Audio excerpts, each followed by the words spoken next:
Joining Jordan project. So how about a huge round of applause? We're going to do some exciting work here today.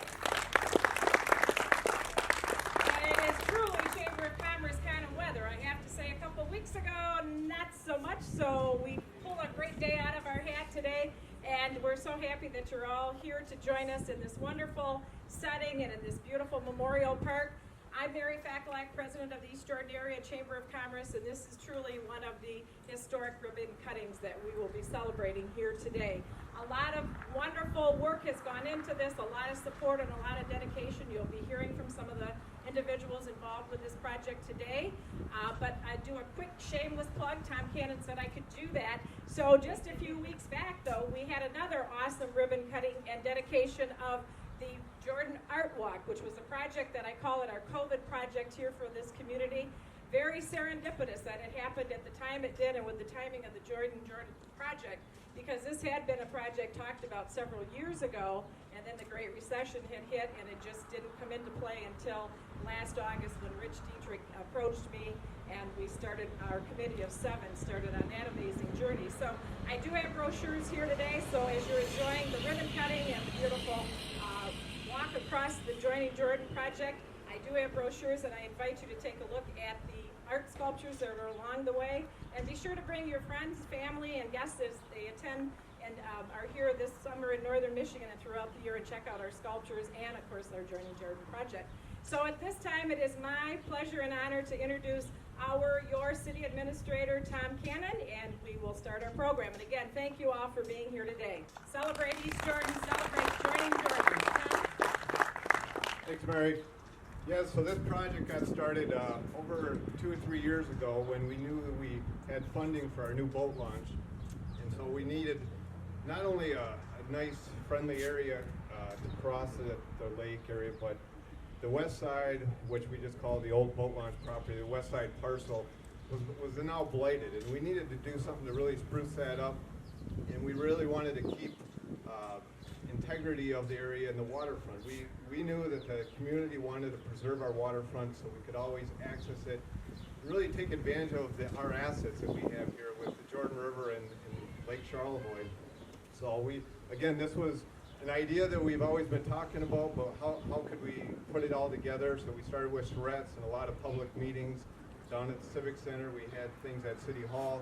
And DDA then took the lead and said, you know, this is a DDA qualified project.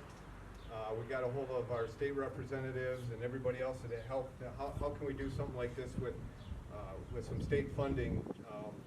Because we knew this was an economic thing. It might seem like just a boardwalk or a walkway access, but our west side of the community hasn't really had a lot of economic growth, and just over the last few years we've had property changes.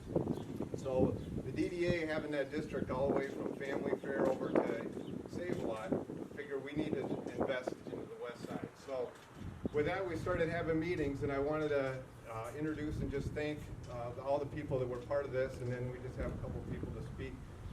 First, our design engineers with Gosling Zubak Engineering Sciences.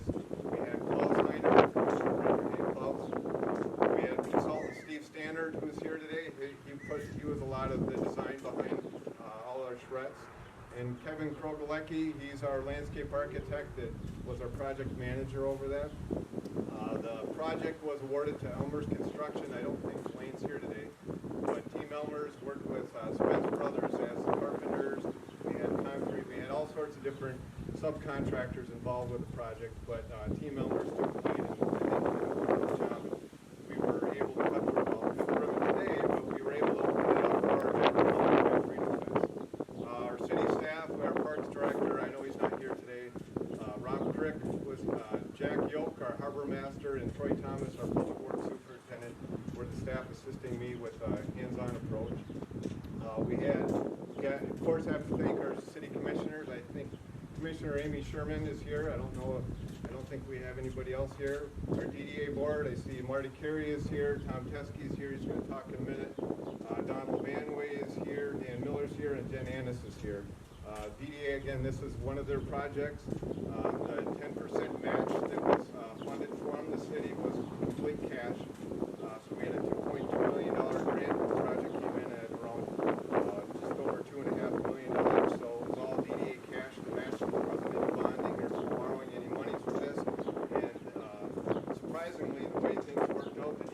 actually sitting in better financial shape than when they started the project because we paid off all their debt, and this is one of those things that I'm sure Tom will say that is a DDA project where they can give back to the community. We need to thank NLEA. They were our grant administrators. You have to have a third-party grant administrator. Part of this, we have Dave Emmel from NLEA and Jessica Lobe.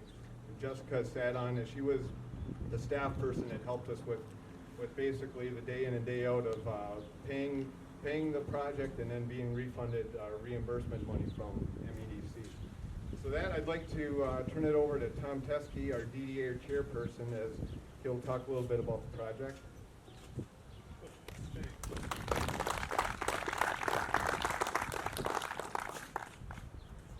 Thanks, Tom. And I will say, Senator Schmidt couldn't make it, but I think Tristan Cole is here from Senator Schmidt's team.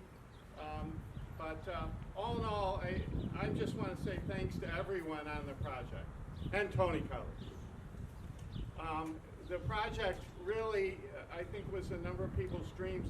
It is and was the vision of the people who attended the charrette for the city master plan. All residents who kind of worked on a concept of what they thought it would help bring the community, tie it together in a better way. And I think we can all agree that it really turned out nice. We feel great in terms of the finances of the project. We greatly appreciate MEDC's grant and our ability to match it with cash.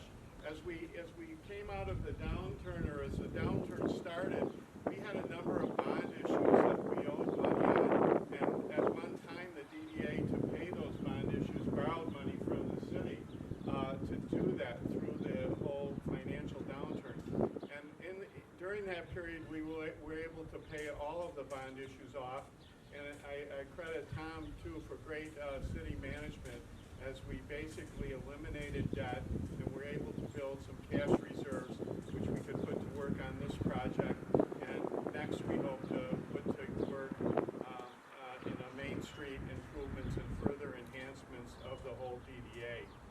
We did cut, the original estimate for this project came in I think around $3 million or a little over, and so we did cut some things out, some new lighting and things that we hope to go further with, and we'll start planning, bringing out those plans and working on the next phase of the whole redevelopment of the DDA. Part of that will include half of the new planters, new trees on Main Street, and a whole new enhancement of the whole city. So we look forward to that. We thank everyone involved.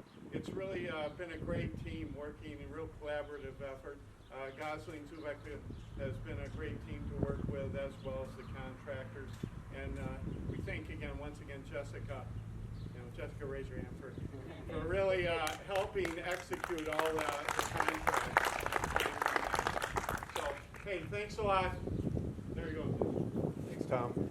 Next, I'd like to introduce Dan Leonard. He represents the Michigan Economic Development Corporation, who has really been a good team player with the city for several years.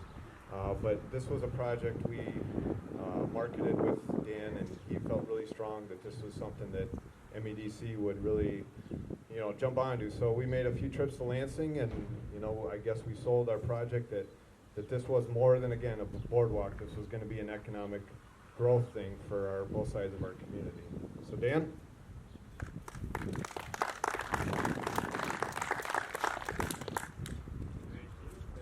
Good morning, everyone. So the Joining Jordan project, Tom said it perfectly. It was a bit of a sales pitch to our Lansing staff, and getting them to understand that those placemaking efforts, the kind of creation of these vibrant spaces, is one of the things that the business community we've been talking to for some time is always looking for to attract talent, frankly, and solicit new business. So when we first looked at the project and all of its plans and grandiose design, it wasn't just beautifying the harbor or beautifying the west side. It was kind of bringing the community together, as well as hopefully leveraging a point of, having people who pass through here and stop by on a regular basis say, this is someplace I want to relocate to and move and live. And honestly, in the last year plus, all of you have felt this in one way, shape, or form. The housing prices here, the availability of new real estate, the ability for people to move up here has never been more grandiose and or available, because people are choosing to live where they want to work because they have this mobile entrepreneurial spirit. And you're starting to feel that, and I think this is one of the case in points where hopefully folks that move up here will want to stay when they come and visit and or invest in this community to take the next step.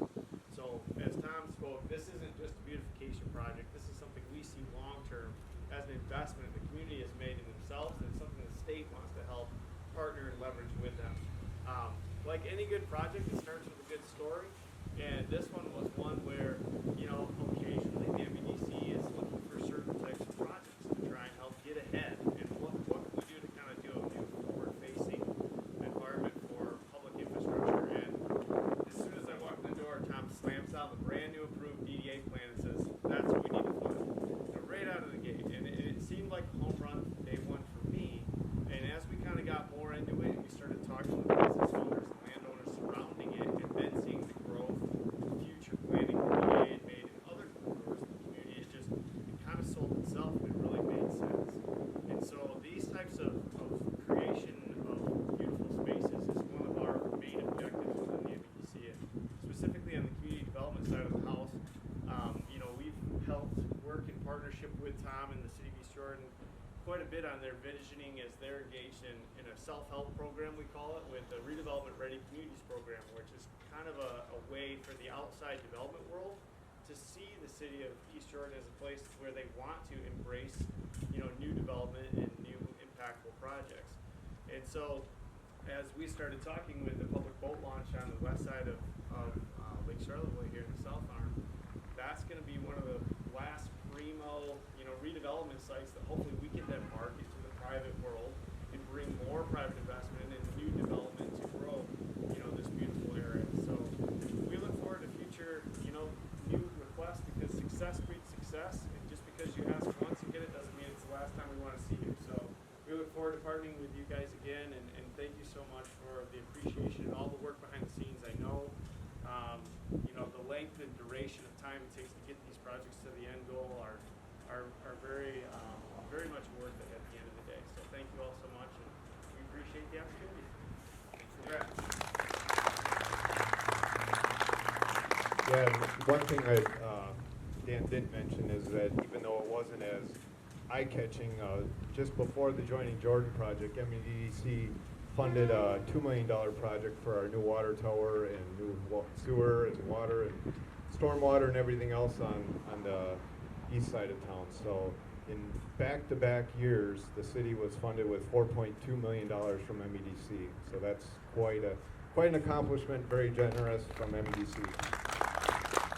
So that, Mary, do you have anything to say? I know we're going to go over between the pavilions is where we're going to actually cut our ribbon, but I'll let Mary take it. How about again a huge thank you and a round of applause for everyone that has worked so hard on this project. And I can tell you that on Saturday, our beautiful town hosted the South Arm Classic Car Show and Boat Show. And I wear a couple hats, as many of you know. And I have a retail shop right up here on Main Street. I've owned it now for 32 years. I can tell you on Saturday, because I was in my own business from 1 to 4, and that store was, I've never had my business that full of people and that steady all day long. But we had guests here from Houghton Lake, from Gaylord, from Harbor Springs, from Teske. You know what they were telling me? They said, this town is amazing. We just see energy and positivity everywhere. Do you know what's ahead for this town? Remember that, everyone. This is what's ahead for our town. Nothing but success. And Dan Leonard, you take my quote, and I've said it all the time. Success breeds success. Winners want to be where the winners are. And this is a winning win-win for this community, and we are on a great ride. So we are going to cut the ribbon. Tom, we're going to cut it midway. Yep. All right, we're going to cut it midway, and I know I have TV here from 9 and 10 and 7 4, so just letting the reporters and cameras know we're going to go midway. So let's head over. We have a red, white, and blue ribbon to cut. Tom Teske's going to cut it, and we're ready to head over.